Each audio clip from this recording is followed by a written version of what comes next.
जो व्यक्ति भगवान वाहिगुरु अल्लाह ईश्वर उस परमात्मा में विश्वास नहीं रखते, ऐसे व्यक्ति हमारा कार्यक्रम ना देखे, क्योंकि जो भगवान पर ही विश्वास नहीं रखता वो मेरी बात पर क्या विश्वास करेगा। इसलिए ऐसे व्यक्ति को यदि हमारा कार्यक्रम सत्य ना लगे तो वह ऐसे काल्पनिक मान करके भूल जाए।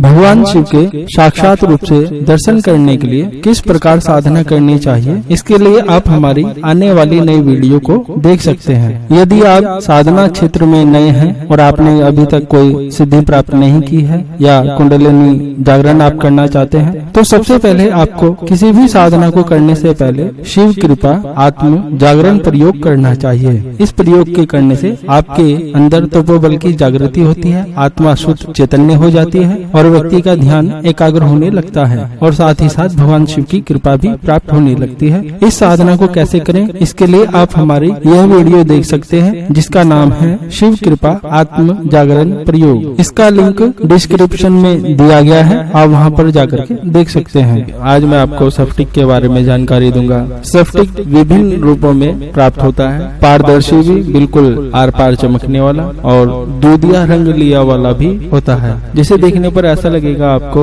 कि हल्का सफेद रंग इसमें मिक्स किया गया है। स्फटिक के बहुत से नाम हैं, जैसे सफेद बिल्लोर, और अंग्रेजी में स्फटिक को रॉक क्रिस्टल कहते हैं, संस्कृत में सीतोपल, शिवप्रिय, काचमणि और फिटक आदि नामों से स्फटिक को जाना जाता है। स्फटिक देखने में बिल्कुल कांच के समान ही प्रतीत होता है, लेकिन कांच के मुकाबले यह अधिक उन्नत किस्म का होता है। स्फटिक की यदि हम रासायनिक संरचना देखें तो यह सिलिकॉन डाइऑक्साइड है और क्रिस्टलों में यह सबसे अधिक साफ और पवित्र क्रिस्टल माना गया है। स्फटिक का प्रयोग आध्यात्मिक जगत में तो बहुत से रूपों में होता ही है, लेकिन साथ ही साथ आयुर्वेद में भी विभिन्न प्रकार के रोगों में स्फटिक की भस्म का उपयोग किया जाता है। यदि स्फटिक की माला को विशेष मंत्रों के द्वारा सिद्ध कर दिया जाए, संपुटित कर दिया जाए, जागृत कर दिया जाए, तो ऐसे स्फटिक की माला पहनने से विभिन्न प्रकार के मानसिक रोग, मानसिक तनाव, घबराहट, चिंता, मन एकाग्र न होना, पागलपन, उन्माद, विभिन्न प्रकार के रोग धीरे धीरे अपने आप ही समाप्त होने लगते हैं। सिद्ध की गई माला को पहनने से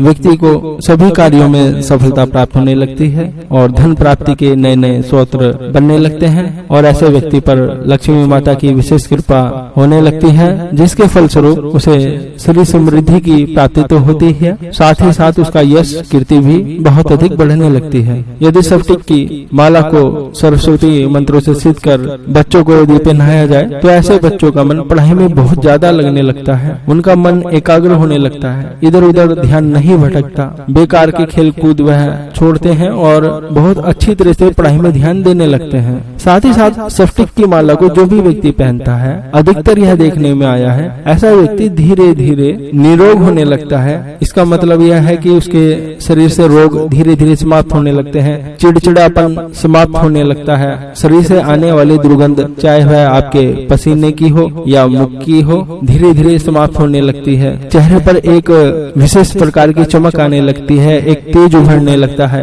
क्योंकि स्फटिक की माला को पहनने से आपका ओरा, जो आभा मंडल होता है, वह शुद्ध होता है, चैतन्य होता है, उसकी नेगेटिविटी दूर होती है, आपका ओरा सकारात्मक ऊर्जा से भर जाता है, जिसके फलस्वरूप आपके अंदर एक सम्मोहन जागृत होने लगता है, आंखों में विशेष प्रकार की चमक उत्पन्न होने लगती है, जिससे कि सामने वाला व्यक्ति प्रभावित होता है। लेकिन इस प्रकार की माला को सम्मोहन मंत्रों से सिद्ध किया जाता है, तभी उससे इस प्रकार का लाभ प्राप्त होता देखा गया है। स्फटिक की माला आपको धन दौलत तो प्रदान करती ही है, साथ में आपका मन एकाग्र होता है, जिससे कि मन कभी घबराता नहीं, चक्कर नहीं आते, घबराहट नहीं होती, व्यक्ति संतुलित रूप से सोचता है, जल्दबाजी से कोई भी निर्णय लेने की जो प्रवृत्ति होती है वह धीरे धीरे छूट जाती है, व्यक्ति के व्यक्तित्व में एक मैच्योरिटी उत्पन्न होती है। स्फटिक की माला का उपयोग देवी देवताओं की साधना के लिए भी किया जाता है, मंत्र का जाप करने के लिए, लेकिन पहनने की माला और मंत्र मंत्र का जाप करने की माला, यह दोनों अलग अलग होती है। आप यह ध्यान रखें, जिस माला पर आप मंत्र का जाप करते हैं उस माला को आप कभी भी अपने गले में मत पहनिए, और जिस माला का उपयोग पहनने के लिए किया जाता है उसका उपयोग आप मंत्र जाप के लिए मत करिए किसी भी साधना में। स्फटिक की माला पहनने से हमारे अंदर सकारात्मक ऊर्जा का प्रभाव बहुत अधिक बढ़ने लगता है। स्फटिक की माला को देवी रत्न भी कहा गया है और हीलिंग पावर को बढ़ाने के लिए, अपनी आंतरिक ऊर्जा को बढ़ाने के लिए स्फटिक की माला को पहना जाता है। और यदि रुद्राक्ष और स्फटिक की माला को एक साथ पहन लिया जाए तो कहने ही क्या है, तो इसका प्रभाव बहुत अधिक बढ़ जाता है। कुल मिलाकर के आप यह जान लीजिए, कोई भी स्त्री या पुरुष या कोई बच्चा यदि इस स्फटिक की माला को धारण करता है, जो कि विधिवत रूप से सिद्ध की गई माला हो और जागृत माला हो, ऐसी माला पहनने से विभिन्न प्रकार से उनको लाभ की प्राप्ति होती है, धन की प्राप्ति होती है, बल की प्राप्ति होती है, यश की प्राप्ति होती है। उनमें एक सम्मान शक्ति जागृत होती है, जिससे चारों तरफ मान सम्मान बढ़ने लगता है, व्यक्ति में एक मेच्योरिटी आती है। यदि कोई छात्र छात्राएं स्फटिक माला को धारण करती है तो बार बार नाराज हो जाना, गुस्सा हो जाना, लड़ाई झगड़ा करना, यह सब छूट जाता है, क्योंकि स्फटिक की माला आप में शीतलता उत्पन्न करती है, ठंडक उत्पन्न करती है, आपके मन मस्तिष्क को शांत करती है, जिससे कि पढ़ाई में मन लगता है, व्यक्ति के अंदर अच्छी अच्छी सोच जागृत होती है, वह अच्छा कार्य करने लगता है। और ऐसी स्फटिक की माला पहनने से आपका आभा मंडल और शुद्ध होता है, चैतन्य होता है, नेगेटिविटी आपकी समाप्त होती है, पॉजिटिव ऊर्जाओं से आपका शरीर दिलो दिमाग भर उठता है, एक उत्साह एक उमंग जीवन में उत्पन्न होने लगती है। लेकिन साथ ही यह भी ध्यान रखना चाहिए, स्फटिक की माला को यूं ही बाजार से लेकर के नहीं पहनना चाहिए, उसे विधिवत रूप से प्राण प्रतिष्ठित कर ही धारण करना चाहिए। लक्ष्मी मंत्रों से किया जाए या सरस्वती मंत्रों से किया जाए या सम्मोहन मंत्रों से किया जाए, यह माला धारण करने वाले की इच्छा पर निर्भर करता है कि उसको माला से किस प्रकार का लाभ चाहिए। यदि वह यह चाहता है कि सभी प्रकार का लाभ प्राप्त हो, तो ऐसी स्फटिक माला को गुरु विभिन्न प्रकार के दिव्य मंत्रों से सिद्ध करते हैं, जिससे कि स्फटिक माला को पहनकर साधना करने से व्यक्ति को सभी प्रकार के लाभ प्राप्त हो सके। और निरंतर साधना करने से आपकी आध्यात्मिक ऊर्जा का विकास होने लगता है, शारीरिक ऊर्जा का विकास होने लगता है, अतीन्द्रिय शक्तियाँ धीरे धीरे जागृत होने लगती हैं, शरीर निरोगी होने लगता है। और जब स्फटिक की माला को व्यक्ति पहनकर ध्यान लगाता है तो उसे ध्यान में विभिन्न प्रकार की अनुभूतियाँ होने लगती हैं, क्योंकि स्फटिक की सिद्ध माला पहनने से मन शांत होकर ध्यान में पूरी तरह से लीन होने लगता है, जिससे आप ध्यान की वह उच्च अवस्था को धीरे धीरे प्राप्त कर लेते हैं, जो कि सभी साधकों का ध्येय होता है, उस आध्यात्मिक स्तर को प्राप्त करना। और ऐसे स्तर पर पहुंचकर ध्यान में आपको विभिन्न प्रकार की देव शक्तियों के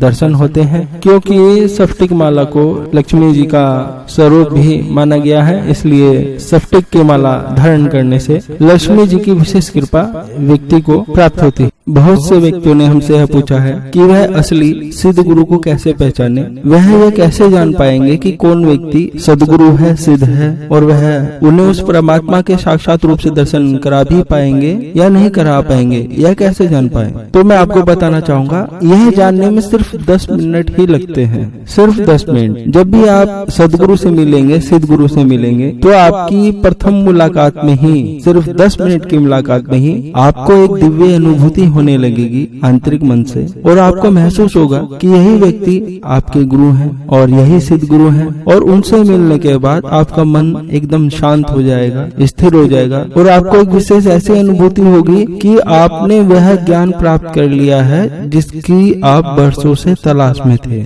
यह तो सिर्फ आपकी अपनी आंतरिक अनुभूति हुई, लेकिन एक सत्य यह भी है, जब आप सिद्ध गुरु से मिलेंगे और उनसे शक्तिपात युक्त गुरु दीक्षा लेंगे, तो आपके जीवन में निश्चय ही 10 मिनट के अंदर ही अंदर एक ऐसा परिवर्तन आ जाएगा जिसका शब्दों में वर्णन नहीं किया जा सकता। लेकिन यह कहा जा सकता है कि उन 10 मिनट के अंदर ही अंदर यदि आप सिद्ध गुरु के पास में बैठते हैं, उनसे दीक्षा लेते हैं, तो दीक्षा लेने के साथ ही साथ विभिन्न प्रकार के परिवर्तन आप में आ जाएंगे। मात्र 10 मिनट में मन से परिवर्तन भी आएंगे और ऊर्जा के परिवर्तन भी आएंगे। आप उनको साकार आंखों से भी देख पाएंगे उन परिवर्तन को, और आप दृढ़ निश्चय के साथ साथ में कह सकेंगे कि हाँ, देवी देवता होते हैं, क्योंकि उस 10 मिनट में आपको उन देवी देवताओं की शक्ति का एहसास होगा, अनुभव होगा, जो आपने अपने जीवन में कभी किया ही नहीं होगा। और यदि आपका हृदय पवित्र है तो आपको देवी देवता की अनुभूति भी होगी। कुल मिलाकर के आप यह मान लें, जो व्यक्ति सिर्फ 10 मिनट में आपको उस परमात्मा का अनुभव करा दे,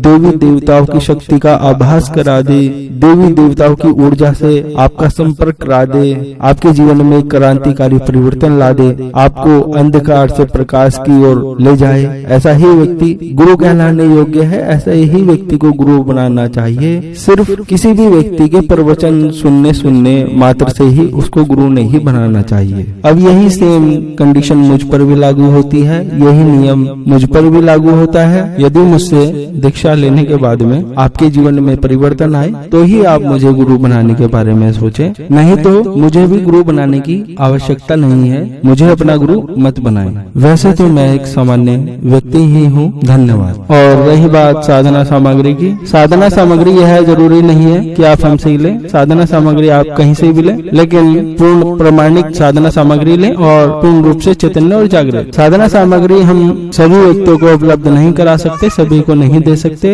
इसके लिए आप हमें क्षमा करें। जिस व्यक्ति के मन में पहले ही संदेह है कि वह सफलता प्राप्त कर पाएगा या नहीं कर पाएगा, वह प्रयोग क्या करेगा, साधना क्या करेगा, उसका मन एकाग्र कैसे हो पाएगा, वह तो इसी उलझन में ही रहेगा कि यह जो मैं क्रिया कर रहा हूँ, यह जो मंत्र है, यह कहीं गलत मंत्र तो नहीं है, कहीं गलत साधना तो नहीं है, कहीं मैं गलत प्रयोग तो नहीं कर रहा, क्या मुझे प्रभु के दर्शन होंगे या नहीं होंगे, क्या मैं कोई झूठी क्रिया तो नहीं कर रहा हूँ। वह तो यही संदेह करता रह जाएगा और उसका प्रयोग कभी भी सफल नहीं होगा। इसलिए ऐसे मनुष्य को मैं कभी भी गुरु दीक्षा नहीं देता हूँ और न ही मैं ऐसे मनुष्य से कोई संपर्क रखना चाहता हूँ। इसी कारण साधना सामग्री हमसे वही व्यक्ति मंगाए जिसे यह लगता हो कि वह स्वयं अपने आप साधना को सिद्ध कर सकता है, उसी व्यक्ति को हम साधना सामग्री देंगे। जिस व्यक्ति के मन में शंका हो, शक हो, कृपया कर वह हमसे संपर्क मत करे। बहुत से लोग जब हमें मैसेज भेजते हैं तो वह यह लिखते हैं कि आप बहुत बड़े गुरुजी हो, बहुत सिद्ध गुरुजी हो, दिव्य दृष्टि वाले गुरुजी हो। तो मैं आप लोगों को यह बता देना चाहूंगा कि मैंने कभी भी यह दावा नहीं किया है कि मैंने सिद्धि प्राप्त की है, मेरे पास में सिद्धि है, या मैं बहुत बड़ा गुरुजी हूँ, बाबा जी हूँ, संत हूँ, सन्यासी हूँ, या कोई ज्योतिष आचार्य हूँ। मैंने अपने प्रत्येक कार्यक्रम में सिर्फ यही कहा है कि मैं एक बहुत ही साधारण व्यक्ति हूँ और भगवान शिव की पूजा उपासना करने वाला एक छोटा सा भक्त मात्र हूँ। तो कृपा कर आप मैसेज भेजते समय आप यह ना लिखें गुरुजी, बाबूजी, आप सिद्ध पुरुष,